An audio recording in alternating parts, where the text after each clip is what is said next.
Errare humanum est praespera diabolicum, yaitu berbuat kesalahan adalah suatu hal manusiawi, mengulang kesalahan adalah perilaku iblis. Dewan juri yang terhormat, dalam tim proposisi yang saya hargai, pendirian saya dalam debat kali ini adalah di mana saya berdiri untuk menolak serta tidak menyesalkan mosi pada perdebatan kita kali ini. Sebab, sebagaimana dengan dua tujuan utama saya, pertama, menyadarkan tim proposisi bahwa proposal mereka tidak layak dan tidak relate dengan fakta yang ada. Kedua, UMKM menjadi alternatif bagi mereka yang kehilangan pekerjaannya yang dipecat dari perusahaan-perusahaan besar yang ada di Indonesia. Baiklah, mari kita masuk dalam 4 sanggahan saya yang akan saya lontarkan kepada tim proposisi. Pertama, tim proposisi menyatakan pemberian dana, pelatihan, pendampingan, dan perhatian pemerintah kepada UMKM telah menghabiskan dana pemerintah yang sangat banyak. Salah amat salah, UMKM sebagai perusahaan kecil tidak lebih banyak membutuhkan dana dibandingkan dengan perusahaan besar yang justru lebih banyak membutuhkan dana untuk kepentingan perusahaan besar tersebut.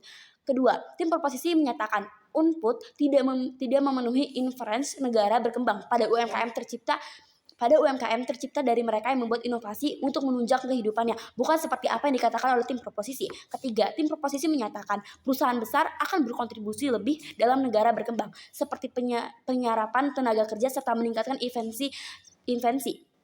Sangat amat ambigu pada faktanya perusahaan besar merupakan aktor yang paling jahat karena pihak mereka hanya memikirkan bagaimana kelangsungan hidup mereka, bagaimana mereka menunjang gaya hidup mereka tanpa memikirkan bagaimana nasib-nasib karyawannya. Keempat, di mana tim proposisi menyatakan bahwa perusahaan berkembang memberikan benefit banyak kepada pemerintah.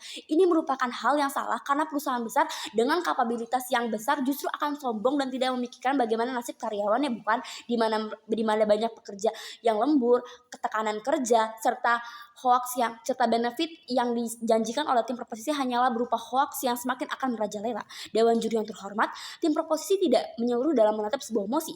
Pembahasan mereka hanya berkelok-kelok kesana dan kemari, serta mekanisme yang dibawakan justru akan menjatuhkan proposal tim itu sendiri. Maka saya sebagai tim oposisi datang dengan dua mekanisme. Pertama, UMKM harus diprioritaskan karena akan merubah nasib dan juga berkembang dengan hasil yang nyata. Kedua, sebagai negara berkembang, Indonesia membutuhkan inovasi yang mudah diakses beberapa pihak. Baiklah, mari kita masuk dalam ranah argumentasi saya, di mana saya memiliki dua argumentasi penting. Pertama, mengapa status quo dapat dirubah? Kedua, apa yang sebenarnya terjadi pada kehidupan yang sebenarnya? Lapisan argumentasi pertama, mengapa status quo dapat dirubah? Terdapat dua ide. Pertama, perusahaan gudang garam atau Indofood yang disebut oleh proposisi tidak akan terbelakang walaupun mereka tidak akan mendapat bantuan dari pemerintah sebab mereka sudah berkembang dan juga sudah memiliki dana tetap, tidak seperti UMKM yang mereka bandingkan. Ini merupakan salah satu pembandingan yang amat salah karena mereka membandingkan segala skala sosial yang sangat amat jauh berbeda seperti Gunung Everest juga Palung Mariana.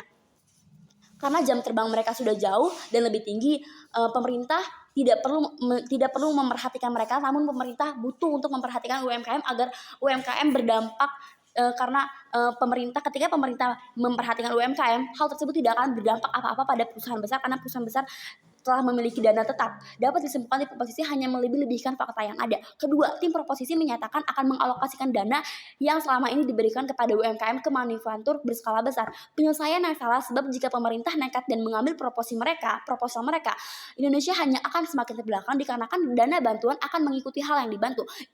Ibaratnya yang miskin akan semakin miskin dan yang kaya akan semakin kaya. Miris dan sangat tidak rasional. Di manakah hati nurani tim proposisi?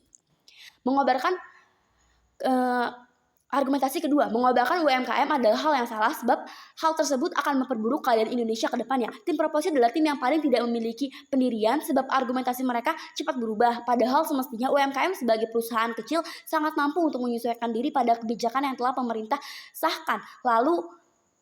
Lalu ini, argumentasi saya yang ketiga, apa yang sebenarnya terjadi pada kehidupan sehari-hari? Pada faktanya kita hidup di dunia yang tidak sedang baik-baik saja, di mana banyaknya orang yang kehilangan pekerjaannya, juga di mana perusahaan besar yang sangat amat tega dan sangat membutuhkan lulusan sarjana untuk tenaga kerjanya. Lantas di manakah keadilan sosial bagi seluruh rakyat Indonesia? Apa hanya sarjana dan mereka yang memiliki orang dalam yang akan aman dari ketermiskinan?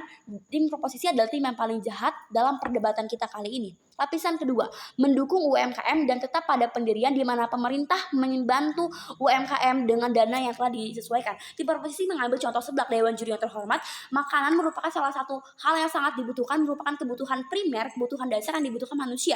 Maka ketika UMKM membuat makanan berupa ataupun seblak atau seperti yang dikatakan di proposisi, itu tidak akan berpengaruh karena seblak akan tetap laku dikarenakan banyaknya hal-hal yang menyukai seblak. Maka dengan demikian tim contoh yang diambil tim proposisi merupakan contoh yang amat salah. Bagaimana ketika rokok?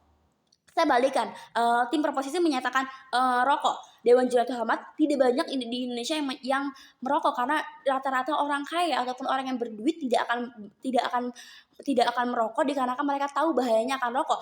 Hal tersebut justru akan semakin rokok merupakan obat penenang yang dikhususkan kepada orang miskin. Maksud dari tim proposisi itu bukan karena mereka merupakan sisi yang paling jahat, mereka hanya memikirkan bagaimana nasib halayak mereka hanya memikirkan bagaimana nasib orang-orang kaya tanpa memikirkan nasib orang miskin yang akan semakin miskin. Dewan Juri yang terhormat, ketika mereka mengambil contoh rokok dan rokok sebagai merupakan obat penenang yang banyak dikemukakan oleh bapak-bapak di sekitar lingkungan saya, maka dengan demikian hal tersebut hanya akan menguras uang orang miskin dan juga semakin memperkaya orang kaya. Dewan Juri yang terhormat, contoh sifat asli wirausahawan. Kenapa? Karena sifat asli wirausahawan umumnya pendiri UMKM bisa kita sebut dengan wirausahawan yang merupakan umumnya orang yang terkait dari inovasi. Ketika kita tidak bisa menghentikan mimpi orang lain seperti apa yang dikatakan tim proposisi, dikarenakan mereka sudah semestinya bermimpi dan ingin merubah nasib. Dewan Juri yang terhormat, ketika seorang bapak-bapak mendirikan UMKM dan dia tidak memiliki dana, yang tidak memiliki modal, pemerintah harus membantu mereka karena tujuan dari bapak merupakan tujuan yang mulia, karena mereka ingin memajukan anak-anaknya, menyekolahkan anak-anaknya agar anak-anaknya bisa bekerja di perusahaan besar yang seperti mereka tujukan. Jadi ketika kita menyetujui serta menjalankan alur yang sudah ada, maka alur yang baru serta siklus yang baru akan jauh lebih efektif dan lebih efisien dan juga lebih relate kepada negara berkembang seperti negara Indonesia, karena perkembangan dimulai dari hal yang terkecil, tidak seperti apa yang dikatakan tim proposisi. Maka saya bangga untuk menolak mosi. Sekian dan terima kasih. Wassalamualaikum warahmatullahi wabarakatuh.